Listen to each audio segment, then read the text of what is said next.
Hello everyone, welcome back to my channel. আশা করছি আপনারা সবাই ভালো আছেন, সুস্থ আছেন। আমিও খুবই ভালো আছি। আজকে আমি আপনাদের সাথে শেয়ার করব মিল্ক পুডিং রেসিপি। পুডিং খেতে কার না ভালো লাগে বলুন তো? বাচ্চা থেকে বড় ভীষণ পছন্দ করে। তাই ভাবলাম এই গরমে ঠান্ডা ঠান্ডা পুডিং একটু হয়ে যাক। আর অনেক বাচ্চারা দেখেছি দুধ খেতে একদমই চায় না, তবে এই মিল্ক পুডিংটা যদি বানিয়ে দেন তাহলে কিন্তু ওরা চেটে পুটে খাবে। তাহলে চলুন রেসিপিটা দেখে নিন। তার আগে দেখে নিন এটা কতটা সফট হয়েছে আর কতটা জেলি হয়েছে। এই ঠান্ডা ঠান্ডা জেলিটা যদি বাচ্চারা পায় না এই গরমে, তাহলে তো ভীষণ খুশি হবে। তাহলে চলুন কথা না বলে ঝটপট দেখে নিন রেসিপিটা কীভাবে বানিয়েছি। তো বন্ধুরা, মিল্ক পুডিংয়ের জন্য সবার প্রথমে একটা বোলের মধ্যে নিয়ে নিতে হবে 500 গ্রাম দুধ। আপনারা আপনাদের পছন্দ মতো পরিমাপটা করে নেবেন। 250 গ্রামও নিতে পারেন, বা 500 গ্রামও নিতে পারেন, তার থেকেও বেশিও নিতে পারেন। তবে কাপটা পরিমাপ করে নিলে খুবই ভালো হয়। আমি এখানে 4 কাপ পরিমাণে দুধ নিয়েছি, আর 1 কাপ পরিমাণে দুধ সাইডে সরিয়ে রেখেছি। আর 1 কাপ পরিমাণে দিয়েছি এখানে কর্নফ্লাওয়ার, এটাও সাইডে সরিয়ে রাখলাম। এরপরেই 4 কাপ দুধটা আমি প্রথমে গ্যাসের উনুনে কড়াইতে দিয়ে দিচ্ছি। ভালোভাবে এটাকে এখন জাল দিয়ে নেব। যতক্ষণ না ভালোভাবে এটা জাল উঠছে ততক্ষণ কিন্তু এটার দিকে নজর রাখবো, নাহলে উপচে পড়ে যেতে পারে। আর মাঝে মাঝে এটা নেড়ে রাখবো যাতে তলায় লেগে না যায়। দেখুন এটা কিন্তু জাল হয়ে গেছে। এটাকে খুব বেশি ঘন করার দরকার নেই, জাস্ট জাল আসলেই হবে। এরপরে চলুন আমি এর মধ্যে মিশিয়ে দিচ্ছি পরিমাণ মতো চিনি। এখানে আমি 6 টেবিল চামচ পরিমাণে চিনি যোগ করেছি। আপনারা আপনাদের পছন্দ মতো মিষ্টিটা অ্যাড করে নেবেন। সামান্য একটু ফ্লেভারের জন্য দিচ্ছি এলাচের গুঁড়ো। এরপর ভালোভাবে এটা মিক্স করে নেব। গ্যাসের আঁচ লোতে রেখে এখন যাব পরের প্রসেসে। যেই 1 কাপ পরিমাণে দুধ আর 1 কাপ পরিমাণে কর্নফ্লাওয়ার তুলে রেখেছিলাম, ওটা একসাথে এখন মিক্স করে নেব। এখানে কিন্তু ঠান্ডা দুধ দিয়ে মিক্স করতে হবে, গরম দুধ দিয়ে মিক্স করলে হবে না, তাহলে এটা ডোলা পেকে যাবে। ভালোভাবে মিক্স করে নেওয়ার পরে এটা আমি দুধের মধ্যে ঢেলে দেবো।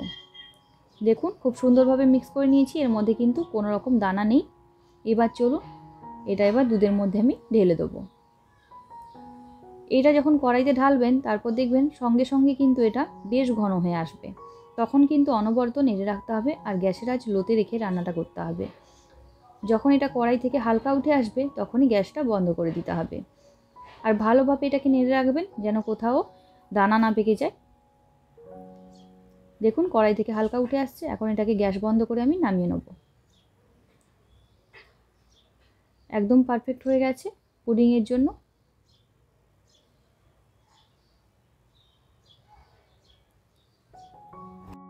এবার যেই পাত্রে পুডিংটা আমি বসাবো ওই পাত্রের মধ্যে এটাকে ঢেলে নেব। আপনারা এখানে নিতে পারেন স্টিলের বাটি কিংবা স্টিলের টিফিন বক্স, কাঁচের বাটি। আমি এখানে নিয়েছি একটা কেক টিন। কেক টিনে ভালোভাবে চামচ দিয়ে এটাকে সমান করে সেট করে নেব।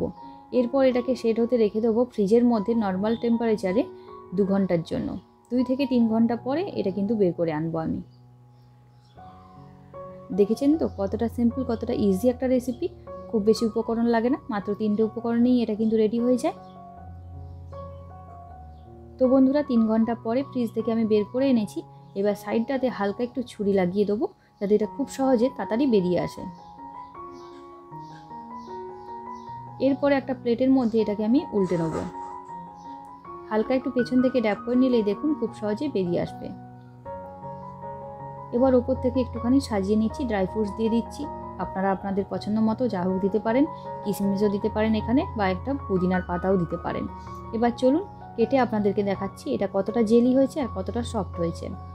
খেতে কিন্তু দারুণ হয়, আর বাচ্চারা জেলি খেতে ভীষণ পছন্দ করে। তাই অবশ্যই বানিয়ে দেবেন। এই ঠান্ডা ঠান্ডা পুডিংটা কিন্তু গরমের দিনে ভীষণ ভালো লাগে।